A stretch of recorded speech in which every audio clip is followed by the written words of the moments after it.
know that it talks to us and tells us that. Okay, welcome to the Poudre River Fest. Today is our recreation day. So everything that we're doing is focused on recreation in or around the Poudre River. We have a presentation from American Whitewater, Recreational Flows and Paddling Wise. Just so everybody knows, the Poudre River is organized by six different organizations here in Fort Collins. These are the folks that do all of the great work to make this event possible. And everything we do with the Poudre River Fest is free to the community.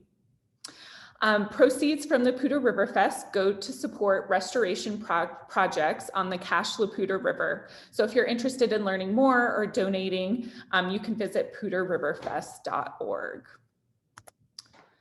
Okay, I'm gonna stop sharing and I am going to pass it on to our wonderful presenter, Hattie Johnson from American Whitewater. Awesome, thank you. Let me get this slideshow going. And thank you so much for having us today. Let's see, how are we doing? Everything showing up all right? Yeah, it looks great. Awesome. All right, so yeah, we're super excited to be at the Poudre River Fest virtual event today. My name is Hattie Johnson. I'm the Southern Rockies Stewardship Director with American Whitewater. Got kind of a two-part presentation for everybody today.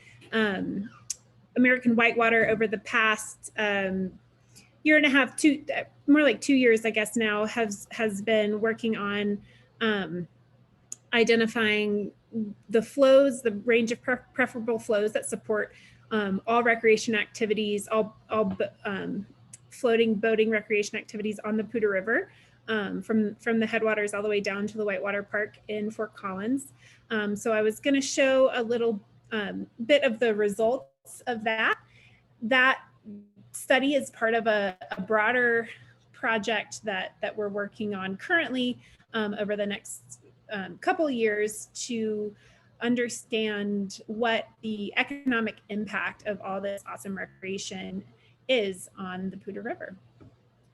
So just a quick overview of what we'll be talking about today. I'll just give a brief introduction of American Whitewater and myself a little bit more, and then folks, if you're on the Facebook Live or watching this, we'd love to see kind of who you are. Then I'll go through our flow preference and Boatable days studies and look at a couple of preliminary results. We won't go through too many graphs, as those are never too exciting. And then the second part of the presentation will be the Paddle Wise campaign that American Whitewater has partnered with NRS, Northwest River Supply, to build a toolbox of digital media assets all about recreating responsibly and specifically how that looks on the river. So we'll go through some of those, and if folks are interested, share that website and toolkit if you'd like it. So American Whitewater, we are a national river conservation organization. Our mission is to protect and restore America's whitewater rivers and enhance opportunities to enjoy them safely. So the presentation we'll be going through today it really encompasses all aspects of our mission. So we are studying the flows that support recreation so we can know what those stream flows look like and are, and the timing of those, so we can better protect and if we need to in the future, restore those to the river to provide opportunities for folks to enjoy them. And then that second half, that Paddlewise campaign, really gets at includes how we enjoy things safely and inclusively. A lot of the work we do here in Colorado and across the Southern Rockies is around understanding stream flows, how they support different types of recreation, when those stream flows are most needed, and building a case to advocate to protect those flows. And so if you're out there in Facebook land, please either in the chat or the comments, we'd love to see who's listening, where you live, if you are local to the Poudre River, or maybe are like to recreate there but travel from further away. Would love to know that. If you are a boater or floater of the Poudre, and if so, what is your favorite reach of the river? So to get into some of the meat of this flow preference work, this study approach was developed by American Whitewater 10 years ago or so, a little bit over. It's a method to study the recreational needs of rivers. It's been adopted into the Colorado Water Plan's non-consumptive toolbox. So we've implemented these studies in every major river basin across the state. We've got a couple of active studies right now. The Crystal Roaring Fork, we just closed up the survey on those last week. If you are on the Front Range, we'll be opening up a survey for the South Platte to understand flow preferences there coming up. So keep your eyes peeled for that. The way that we do these surveys, they're completely these studies, they're completely user survey based. So we put out web surveys to our lists, our membership lists and follower lists, share a lot of them on social media, and usually include op-eds or letters to the editor in local newspapers to get a really broad range of responses on those studies. We ask a progression of 2 different questions around flow, so that these, in addition to a number of demographic questions. So we are trying to understand the range of which flows are acceptable for river recreation. So when does the river start to get high enough? Where are those minimal flows that are required to float your boat and are high enough that you're gonna take take your time to load your boat and get out on the water. What's the most optimal flow? When are the flows just the best? It's the most fun kind of best time out on the river. And then when do flows get too high? I know here in Colorado a lot, we've got extreme peak runoffs, high water. There's oftentimes, especially more difficult sections of river, that as that flow comes up, there's a point when it gets too high. So our surveys ask 2 different types of questions to get at those results. We ask open-ended questions. So we just from your experience, what's the lowest that you'd travel to the river to paddle? What is that perfect flow? What's optimal? When is it too high? So we use these open-ended questions and aggregate them to kind of see how they compare to the results from that second type question. And those questions are a suite of flows or river stages that we ask respondents to judge on a 5-point scale. So it's -2 to 2. And with -2 being completely unacceptable, you wouldn't do it, to 2 being acceptable, it's perfect, it's the best. So we'll look at some results on those here. You'll see here kind of the other studies that we've done, and the ones on the Yampa, Crystal and Roaring Fork are the Yampa we're kind of revisiting. That was done about 10 years ago. So revisiting to see how how now that things like stand-up paddleboarding are a lot more popular in reaches of the river, does that affect what flows support recreation? So these are living documents. So on the Poudre River, the online survey was open in the spring and summer of 2020. We looked at 11 boating reaches. Those are all accessed via our website if you'd like to take a look at those. 10 of those were within the canyon, and then looked at and kind of did a deep dive into what flows were like at the Poudre River Whitewater Park.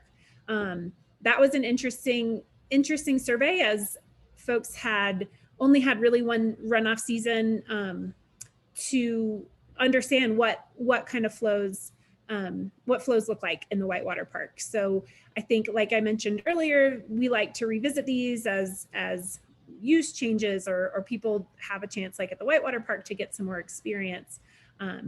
We have the tools to reassess and see if kind of our first approach and study of those was accurate. We have results for each of those 11 segments that provide a range of preferable flows. For the filter plant section of the Poudre and the Whitewater Park, the reference gauge is the Poudre at the canyon mouth. For the other 9 segments of river, we use the ROCKS stage report to ask folks about what flows were acceptable and what weren't. And that so the results are both in stage for those sections and then in CFS for the filter plant in the Whitewater Park. That's a really key aspect of these studies, and lots of other needs assessments or for ecological or riparian river needs. There's a lot of good modeling that can be done to show what is the CFS, what's the amount of water in the river at an exact point, even if we don't have a gauging station there. The way recreationists, as many of you might know, make their decision about whether they're going to go and recreate on the river is a reference gauge. So you may be going up to paddle the Narrows, but you're still looking at the Pine View Rock gauge. So all the questions were related to that stage gauge. Today, since we did do both the Boatable days analysis and the flow preference, we'll look at the results from the Whitewater Park. So I've talked a lot about the flow preference, and that's really the basis of this study. As I mentioned before, we judge those on an acceptability scale from -2 to 2. And the results that you see here are a combination of mean responses to each individual flow we ask people to judge, and then the size of those bubbles you're looking at gets at the level of agreement between people. So the smaller the circle, the more agreement across the almost 200 people that took the survey that yes, that flow is either unacceptable or acceptable.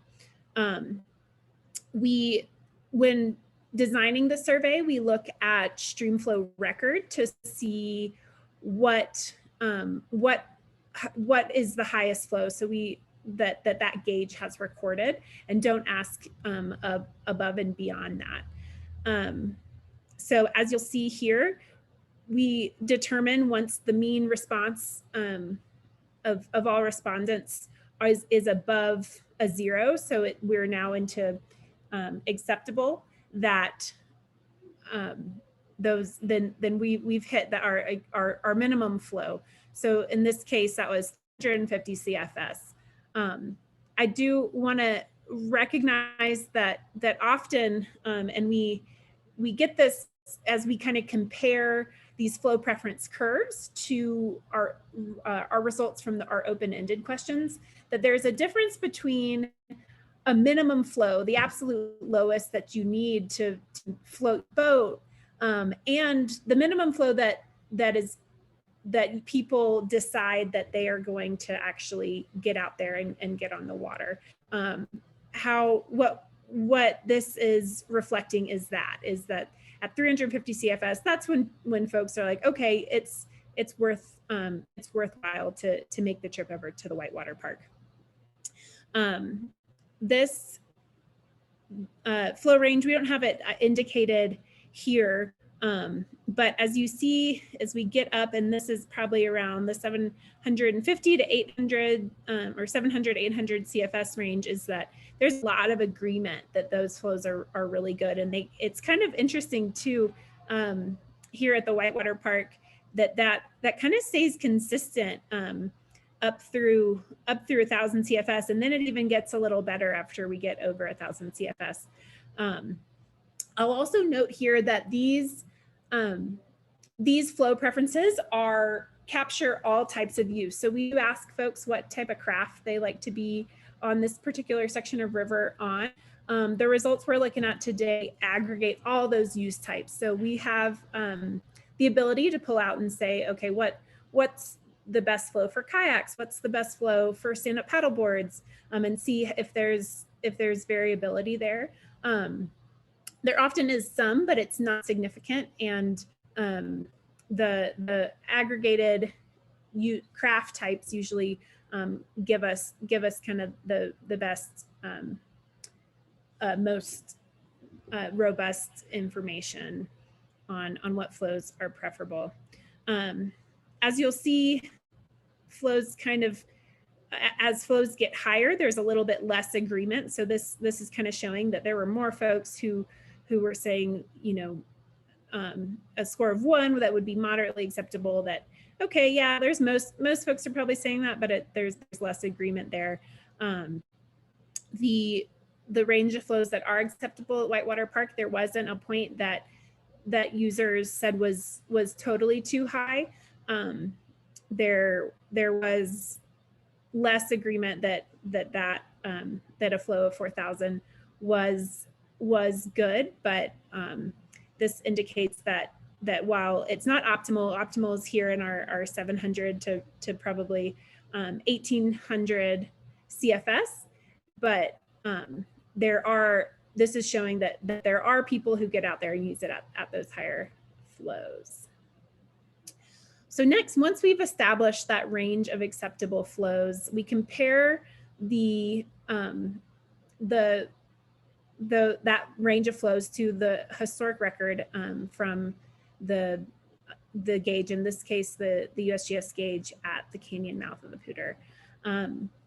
We break the full record. So at that gauge, we had data back to 1980, and look at in the years, we basically break it up into 4 year types. So what does a dry year, what's the driest year? What are the years that there were the lowest 25% of flows?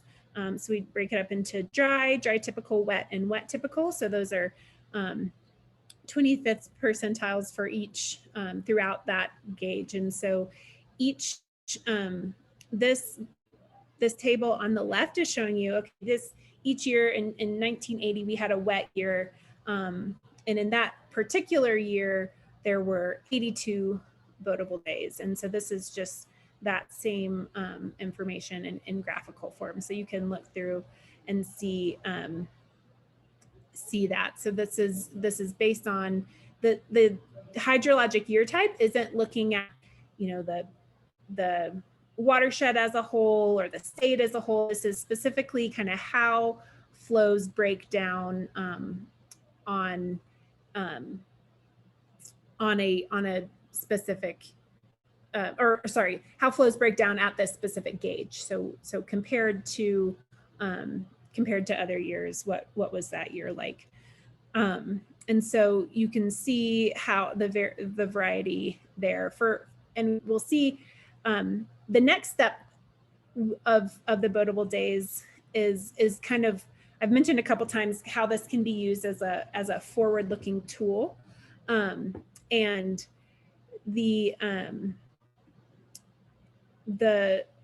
really cool thing that we can do once we have this look at historic boatable days, it gives us this metric that we then can compare future modeled scenarios or future changes in water supply and see how that's going to impact the number of days that would provide recreational opportunities. There's a number of ways to do that. Typically, that is a percentage change on that water supply. So say, and I'll show some results for this in just one second, but how does a new reservoir that's going to deplete stream flows by 15% in wet typical years and 50% in wet years, how does that impact the number of boatable days in that year? So the reason we were looking at the Whitewater Park is that we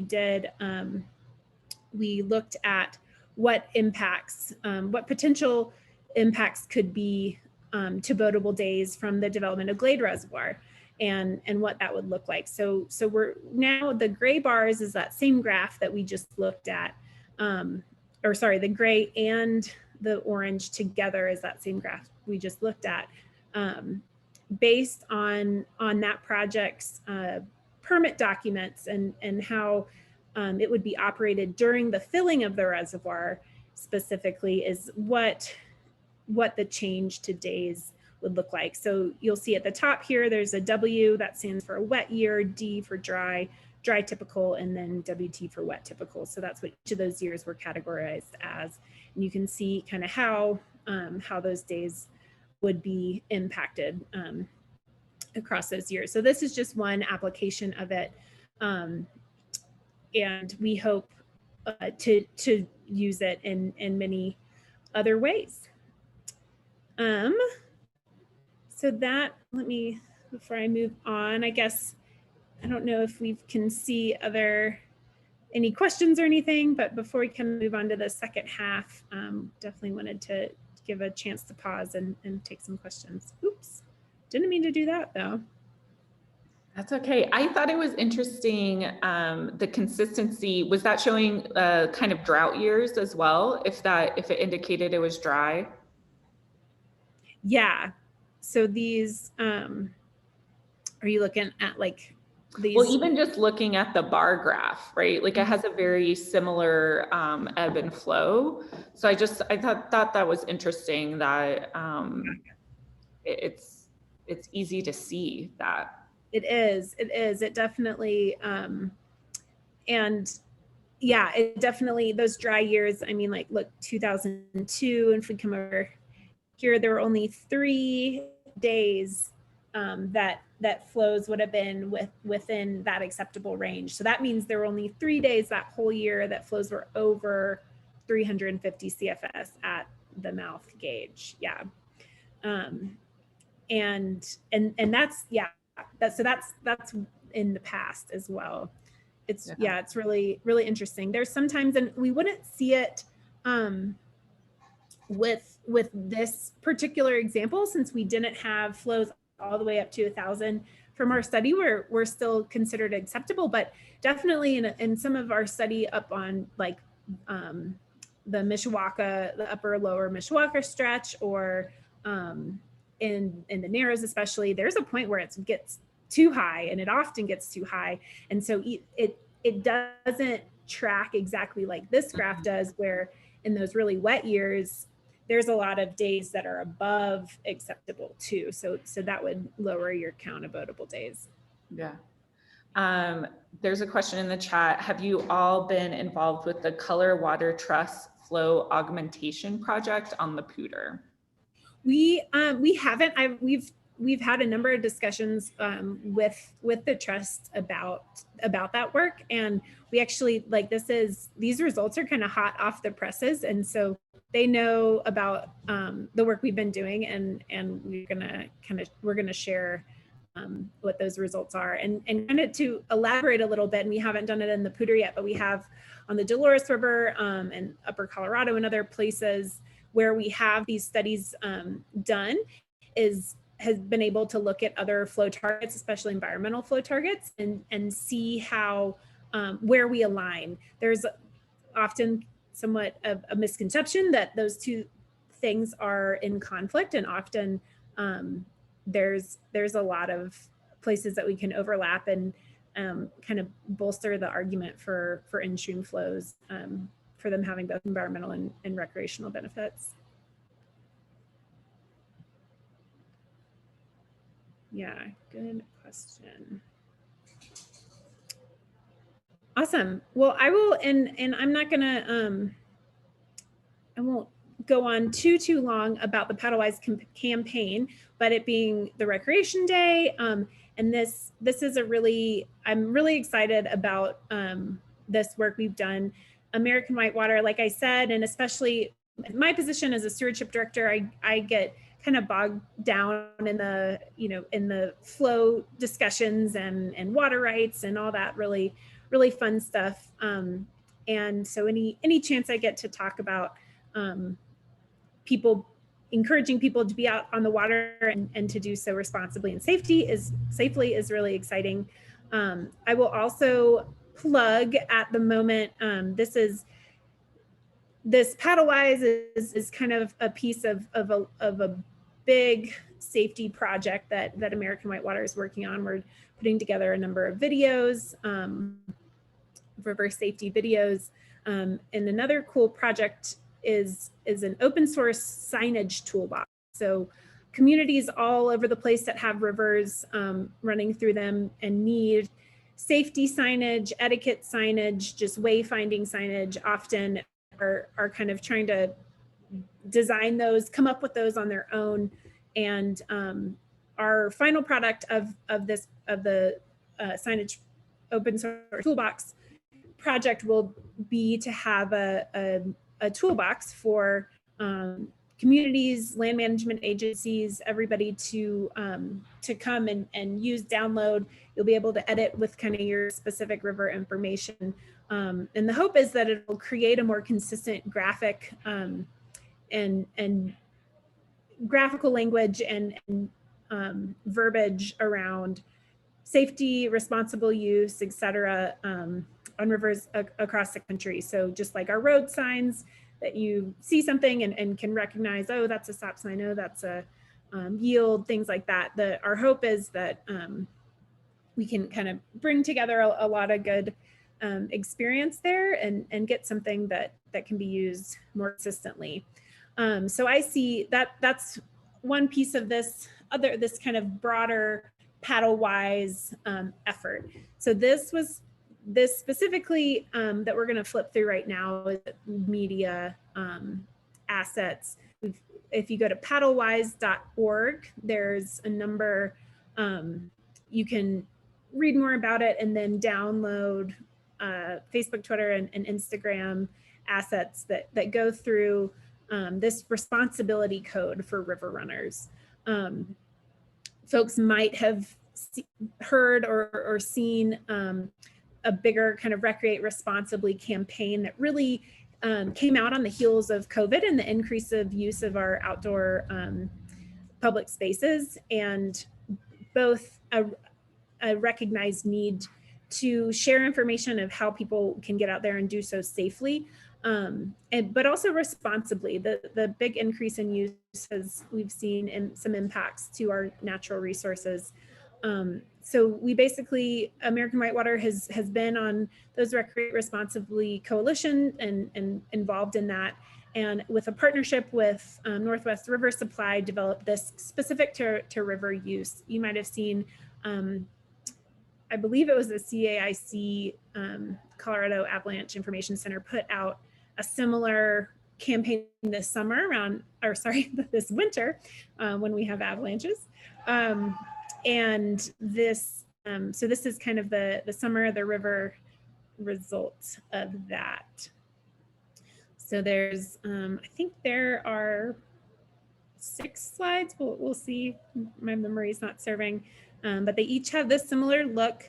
First one is paddled smart, always a good one. And this is for everybody on the river. We've seen a lot of new river users out there, which is awesome. I know a lot of our local gear shops and suppliers have had the best years of their lives, which is really great. But it's really important that those folks are paddling within their ability and are really learning and keeping those skills sharp before they get out there.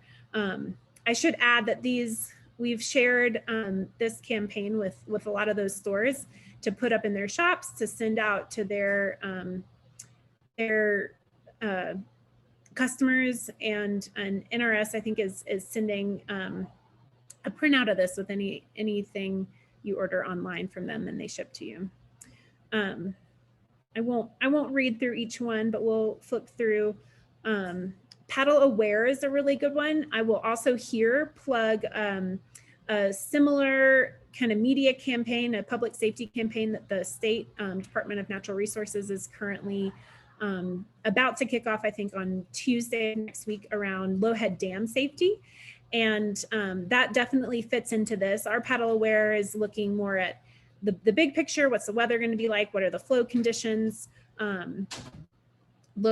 Make sure that you know the regulations of the river that you're going out on. If you're doing an overnight trip, have that fire pan if you need, have that groover, things like that.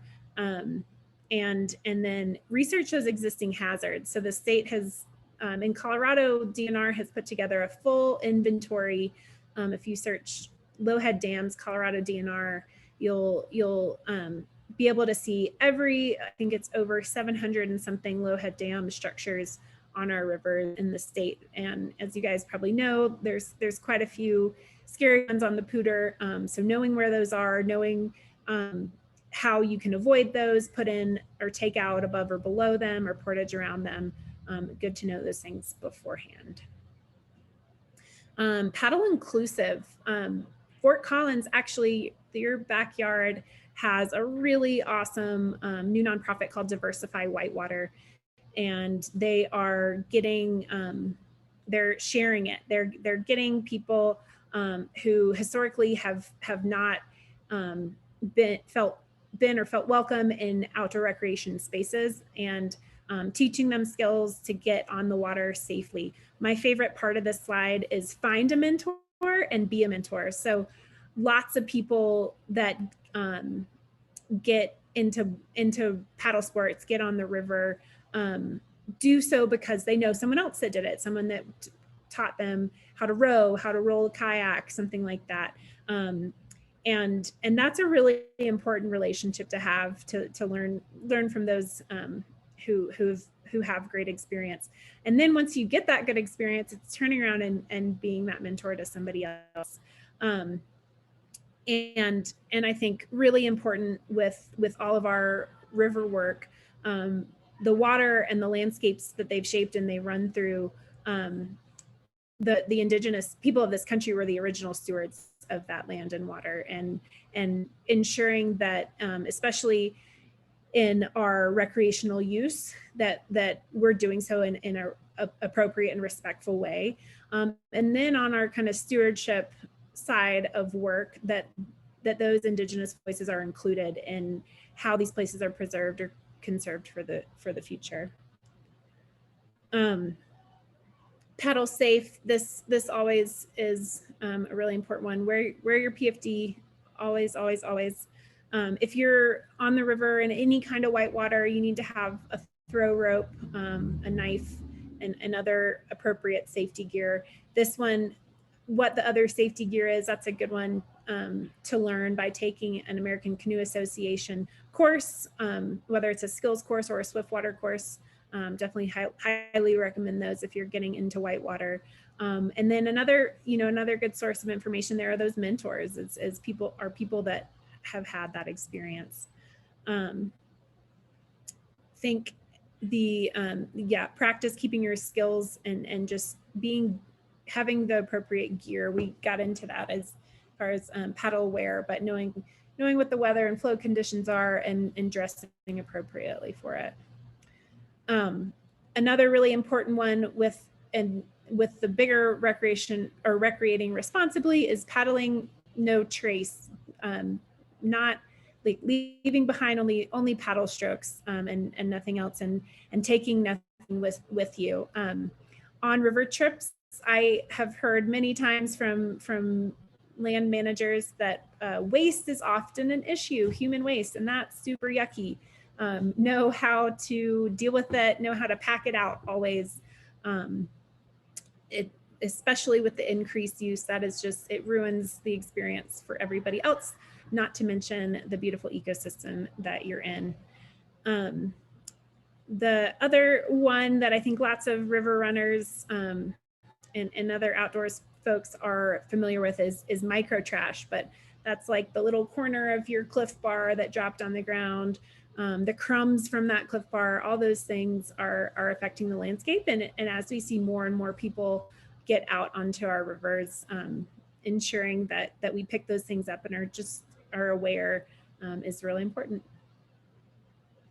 And then paddle respectfully. This one, I think all the ones we've looked at before are kind of encompassed here. You know, having respect for those you're paddling with, doing so safely, so you have respect for potential rescue services, making sure that you are doing everything in your ability to avoid that, having respect for the folks that have come before you, those indigenous stewards of our land, and then those that are going to come after you. And then being friendly and representing the whitewater community positively. You know, that's not something that that in my mind, that seems like an easy one. There are often perceived conflicts with other river users, especially anglers in the whitewater community, and it doesn't need to be that way. So being friendly to everybody you see out there. And then be prepared. Carry everything you need, and understand what you're getting yourself into, and that your gear is appropriate for that. And so that is the whole PaddleWise campaign. Again, that's paddlewise.org. You can download all those slides for different social media platforms. And with that, I'll see if there are any other questions, but thank you so much for having me. Thanks, Hattie. I added the paddlewise.org website to the Facebook Live, so folks will be able to see that and click on it when they are watching that. But I think the campaign looks wonderful. I love the design, and all of those are really important things to think about as we decide when and how we're going to recreate on the river. So we really appreciate you for being with us today and for your great presentation. The Poudre River Fest, you know, really is about educating the community about all of the great ways that we can engage and interact with the Poudre River, and doing it in a really conscious, safe, and respectful way. So I appreciate you. Awesome. Thank you so much. I appreciate you all for having me. This has been great. Yeah, thank you.